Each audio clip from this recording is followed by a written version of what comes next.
The Haunting Cruise dan PN.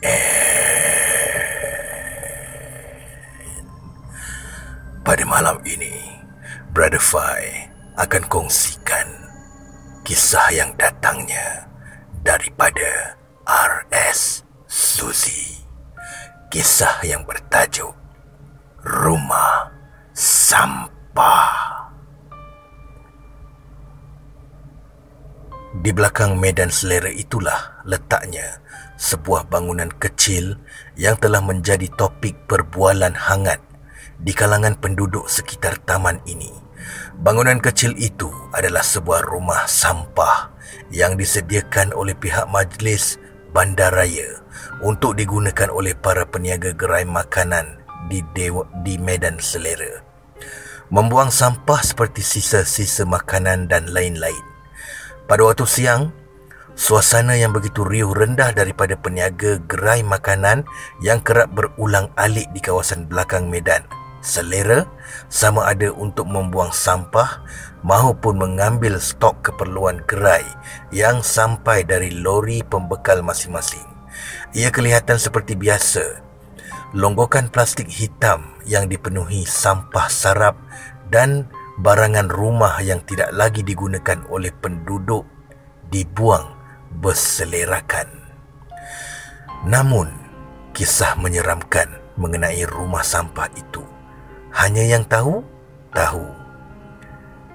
Airil, lepas ngaji nanti kita pergi explore kat belakang Medan Selera, nak tak? Kau gila ke, Mat? Maunya tiba-tiba muncul Kak Tini, pengsan kita. Kak Tini, seorang pembantu gerai roti canai di Medan Selera itu, berasal dari Indonesia dan diambil bekerja baru setahun lebih oleh Wak Nasir, pemilik gerai roti canai. Pengakhiran hidup Kak Tini amat tragis. Mayat beliau dijumpai separuh bogel di rumah sampah oleh pekerja pembersih Medan Selera pada pagi itu, lebih kurang 3 atau 4 bulan lalu. Kawasan taman perumahan itu digemparkan dengan penemuan mayat seorang wanita berusia lingkungan awal 30-an di rumah sampah belakang bangunan Medan Selera dalam keadaan separuh bogel. Ada beberapa kesan lebam di beberapa bahagian anggota badan serta kesan jerutan di leher mangsa.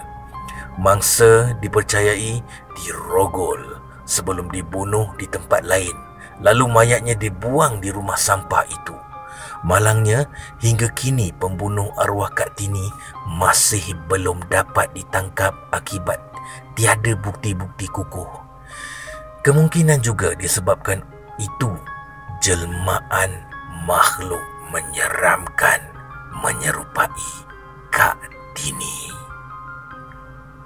Ia sering kelihatan berlegar-legar di kawasan rumah sampah tempat mayatnya dicampak.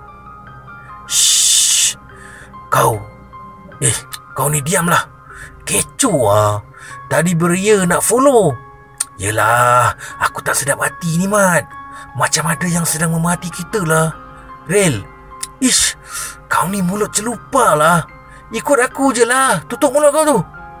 Mat dan Rel adalah 2 orang sahabat karib yang sudah berkawan dari sekolah tadika lagi. Mereka juga penduduk taman itu. Kini usia mereka sudah pun mencecah alam remaja, umur 17 tahun. Banyak yang ingin mereka terokai dan pelajari, termasuklah hal misteri atau mistik yang sedang heboh dalam kawasan mereka tinggal. Malam Jumaat, Mat mengajak Ril explore rumah sampah itu selepas kelas belajar mengaji di rumah Hajakiah. Mereka selesai belajar mengaji lebih kurang jam 10.30 malam. Itu pun kirakan awal. Kalau mereka mula lewat, maka jam 11 malam baru selesai kesemuanya. Hajakiah akan mula kelas selepas waktu solat Isyak, didahului pembukaan dengan bacaan Yasin dan tahlil bersama anak-anak yang hadir kelasnya. Ada juga yang dewasa maupun warga emas menghadiri kelas beliau. Mengaji atau membaca kitab suci Al-Quran adalah bekalan kita ke akhirat. Selagi diberi peluang dalam kehidupan ini, tidak terlambat untuk seseorang untuk mempelajarinya. Semoga kita diberi nur agar ke jalan yang benar menuju pada yang satu. Amin ya rabbal alamin. InsyaAllah. Allahu Rabbi. Pada malam itu, Mat dan Ril tergesa-gesa memakai selipar, melompat atas basikal. Mat mengayuh manakala Ril berdiri di belakang Mat, memijak soket stand yang dipasang di basikal BMX Mat. Kawan-kawan yang lain rasa pelik dengan kedua-dua mereka yang seperti lipas kudung pantas lesap dari pandangan mereka. Keadaan di medan selera sunyi, gelap dan menyeramkan. Bunyi cicak bersahut-sahutan dan nyanyian cengkerik sumbang kedengaran menyambut ketibaan mereka. Mereka berdua menuju ke belakang bangunan itu. Ril memegang hujung baju Melayu yang dipakai oleh Mat. Kuat. Mat mendahului eksplorasi mereka. Mat memang dikenali oleh kawan-kawan yang lain sebagai seorang yang hati kering. Mat pemberani orangnya dan tidak peduli apa risiko yang bakal menimpa mereka. Hujan renyai yang turun tidak langsung dihiraukan. Apa yang mereka ingin adalah kebenaran bahawa wujudnya hantu arwah Kak Tini. Angin sejuk meluru menusuk ke liang rumah masing-masing, membuatkan mereka merasa seram sejuk. Woof, woof,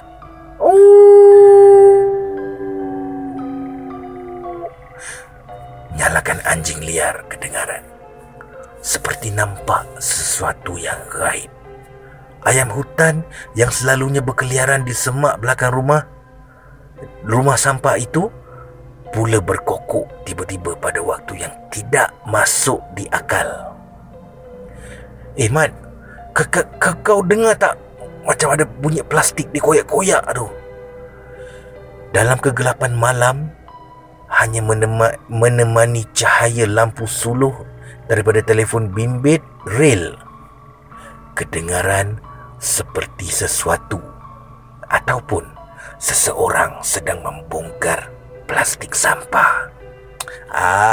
Kucing kot bongkar plastik nak cari makanan dah tu. Kau diamlah.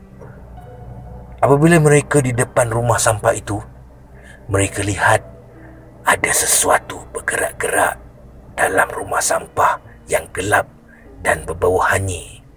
Kerap, kerap.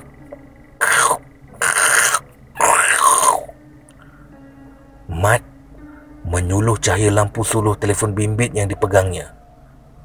Kelihatan satu makhluk sedang menyangkung, meratah sisa-sisa makanan yang bertaburan, dan paling mengerikan, di tangan makhluk itu ada tuala wanita yang penuh dengan darah haid. Wajah makhluk itu penuh dengan ulat, bernanah dan tidak mempunyai bola mata.